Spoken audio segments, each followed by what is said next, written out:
अगली खबर का रुख करते हैं। आपको बता दें कि आज जारी होगा भारतीय जनता पार्टी का घोषणा पत्र। पीएम नरेंद्र मोदी जारी करेंगे घोषणा पत्र। बीजेपी राष्ट्रीय अध्यक्ष जेपी नड्डा भी इस बीच इस कार्यक्रम में शामिल होंगे। आपको बता दें कि रक्षा मंत्री राजनाथ सिंह, गृह मंत्री अमित शाह की मौजूदगी भी रहने वाली है। बीजेपी दफ्तर में जारी किया जाएगा ये संकल्प पत्र। अब इस संकल्प पत्र को लेकर लगातार कई कयास लगाए जा रहे हैं। क्या कुछ इसमें होगा, क्या कुछ वायदे किए जाएंगे जनता के साथ में, क्योंकि ये संकल्प पत्र बेहद महत्वपूर्ण है। 2024 के चुनावों के तारीखों के ऐलान के साथ ही लगातार तमाम पॉलिटिकल पार्टीज फिलहाल अपने घोषणा पत्र जारी कर रही है। जहां कांग्रेस और बीएसपी के द्वारा अपना घोषणा पत्र जारी कर दिया गया है। अखिलेश यादव ने भी अपना घोषणा पत्र जारी कर दिया है। वहीं इस बीच बीजेपी के घोषणा पत्र की लगातार इंतजार किया जा रहा है। आज बीजेपी का घोषणा पत्र जारी किया जाएगा और इस बीच इसके घोषणा पत्र में कहा जा रहा है कि ज्ञान के ऊपर फोकस होगा, उन 4 जातियों के ऊपर फोकस होगा जिसका पीएम नरेंद्र मोदी और बीजेपी हमेशा से जिक्र करती है, चाहे वो गरीब हो, युवा हो, अन्नदाता हो या फिर वो नारी शक्ति हो। और नारी शक्ति के ऊपर खासा फोकस किया जा सकता है। आने वाले सालों में बीजेपी क्या कुछ रणनीति होगी इस घोषणा पत्र के ऊपर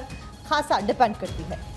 तो देखिए, प्रधानमंत्री मोदी को सौंपी गई है घोषणा पत्र कमेटी की रिपोर्ट। प्रधानमंत्री मोदी ने भी घोषणा पत्र को लेकर सुझाव दिए हैं। बीजेपी के संकल्प पत्र में ज्ञान पर फोकस होगा, जिसका जिक्र अभी साक्षी कर रही थी। गरीब, युवा, अन्नदाता और नारी शक्ति, इनको लेकर बड़े वादे संभव है।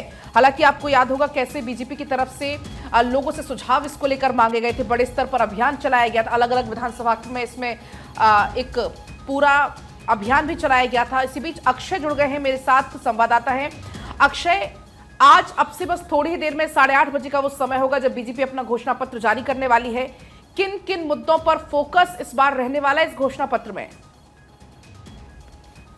देखिए, आज बीजेपी अपना घोषणा पत्र जारी करने जा रही है। अमूमन घोषणा पत्र को संकल्प पत्र के रूप में बीजेपी जारी करती है। 8:30 बजे आज बीजेपी विस्तार मुख्यालय में घोषणा पत्र जारी किया जाएगा। प्रधानमंत्री नरेंद्र मोदी घोषणा पत्र को जारी करेंगे। साथ ही साथ प्रधानमंत्री के साथ बीजेपी के राष्ट्रीय अध्यक्ष जेपी नड्डा, घोषणा पत्र के जो समिति के अध्यक्ष हैं रक्षा मंत्री राजनाथ सिंह और केंद्रीय गृह मंत्री अमित शाह भी इस दौरान मौजूद रहेंगे। कई केंद्रीय मंत्री भी इस दौरान मौजूद रहने की बात कही जा रही है। विकसित भारत का एजेंडा प्रमुख रूप से रहने की उम्मीद जताई जा रही है। इसके अलावा जो प्रधानमंत्री लगातार कहते रहे हैं कि गरीबों, युवाओं, महिलाओं और किसानों के लिए उनका हमेशा से प्राथमिकता रही है, उसमें कहीं न कहीं स्थान दिया जा सकता है। और ये माना जा रहा है कि कई इससे संबंधित जो मुद्दे होंगे, चाहे महिलाओं से कल्याण से संबंधित मुद्दे हो, महंगाई योजना जैसे छत्तीसगढ़ में चल रही है उसको लेकर के नेशनल वाइडर प्रोस्पेक्टिव में उसको आगे बढ़ाया जा सकता है। लाडली बहना योजना जो मध्य प्रदेश में चल रही थी उसको विस्तार दिया जा सकता है, नेशनल वाइड में लिया जा सकता है। ये माना जा रहा है कि 2047 तक भारत जो विकसित भारत की बात जनवरी के महीने से ही लोगों से सुझाव मांगने शुरू कर दिए गए थे और कहा जा रहा है कि नमो ऐप के जरिए भी लाखों की तादाद में लोगों ने अपने सुझाव भेजे हैं। लेकिन भारतीय जनता पार्टी की जब बात होती है तो सरप्राइज एलिमेंट का भी जिक्र होता है। क्या इस मैनिफेस्टो में बीजेपी जो कह रही है मोदी की गारंटी विकसित भारत 2047, इसमें क्या कोई चौंका देने वाली बात भी इसमें शामिल हो सकती है, क्योंकि लक्ष्य बड़ा है 370 पार का? देखिए, सबसे बड़ी चीज रही है कि बीजेपी अपने कार्यों से और खास करके जब से प्रधानमंत्री नरेंद्र मोदी ने बागडोर संभाली है तब से आपने देखा होगा कि बीजेपी अपने फैसलों से चौंकाती रही है। और अमूमन बीजेपी की कोई बात लीक जल्दी नहीं होती है, ये भी तय किया गया है। खास तौर पर कहा जा रहा है कि जो ज्ञान की बात कही जा रही है, जिसमें कि गरीब हैं, युवा हैं, अन्नदाता हैं और नारी हैं, इस पर विशेष फोकस रहेगा। साथ ही साथ सांस्कृतिक स्थलों के धरोहर को किस तरह से आगे बढ़ाया जा रहा है उस पर भी चर्चा की जाएगी। ये माना जा रहा है कि उसमें भी संकल्प पत्र हो सकता है। इसके अलावा 2047 तक विकसित भारत की बात जो प्रधानमंत्री कहते रहे हैं उसमें भी क्या रोड मैप होगा उसको भी निश्चित रूप से कहेगी। और देखा जाए तो 2 बैठकें घोषणा पत्र की हुई थी। 30 मार्च को घोषणा पत्र समिति की जो गठन हुआ था, उसके बाद 2 बैठकें राजनाथ सिंह के नेतृत्व में हुई थी और देश भर से सुझाव मांगे गए थे। नमो ऐप में जिसका आपने जिक्र किया और वहां से भी लोगों से संवाद किए गए थे नमो ऐप के जरिए। अक्षय, क्योंकि बहुत सारे सुझाव आए हैं सरकार के पास, क्योंकि 14 लाख के करीब ऐसे फीडबैक से जो आए हैं नमो ऐप के जरिए। अच्छा अक्षय, अगर हम और लोगों का घोषणा पत्र देखें, कांग्रेस का, आरजेडी का, जैसे कांग्रेस के घोषणा पत्र में कहा गया कि जो महिला हैं उन्हें 1 लाख साल का दिया जाएगा, यानी कि कि हर महीने करीब 8,000 रुपए, जिससे गरीबी खत्म हो जाएगी। फिर आरजेडी की तरफ से भी बड़े बड़े वादे किए गए, ये भी कहा गया कि 200 यूनिट फ्री बिजली पूरे देश भर में दी जाएगी। लेकिन भारतीय जनता पार्टी का कहना है कि वही वादे करेंगे जिनको पूरा किया जाएगा, यानी कि ऐसे बड़े लोक लुभावन वादे नहीं करेंगे जिनको करने में मुश्किल हो।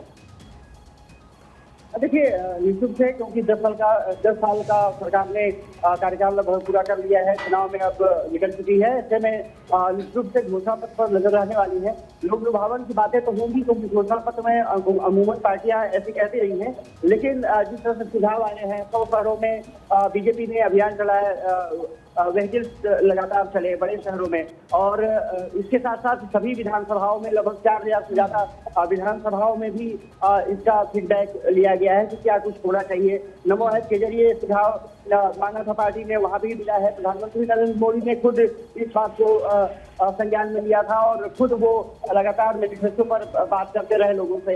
कहीं न कहीं प्रधानमंत्री मोदी की छाप इसमें जरूर देखने को मिलेगी, और इसीलिए प्रधानमंत्री नरेंद्र मोदी खुद यहाँ पर बीजेपी मैनिफेस्टो को लॉन्च करने वाले हैं। सबसे बड़ी बात ये रही है कि ये कहा जा रहा है कि अब संकल्प पत्र को मोदी की गारंटी और विकसित भारत 2047 इसका थीम रहेगा, और उसी आधार पर रोड मैप को लेकर के इससे तमाम बातें कही गई हैं कि किस तरह से भारत विकसित भारत की तरफ अच्छा आगे बढ़ अक्षय, सकता है। इस बीच अगर पिछले कार्यकाल और पिछले घोषणा पत्रों का जिक्र किया जाए तो कई सारे बड़े वायदे किए गए, चाहे वो 370 को लेकर था, चाहे वो 3 तलाक को लेकर था, चाहे वो राम मंदिर को लेकर था, और ये तीनों ऐसे बड़े वादे जो कि बीजेपी ने न केवल उनका जिक्र किया, मेंशन करे, बल्कि उनको पूरा भी किया, और इसी का जिक्र बीजेपी अभी तक करती आ रही है। ऐसे में क्या इस तरीके का कोई बड़ा वादा बीजेपी इस बार अपने घोषणा पत्र में करने वाली है, क्योंकि 400 पार का टारगेट बहुत बड़ा है?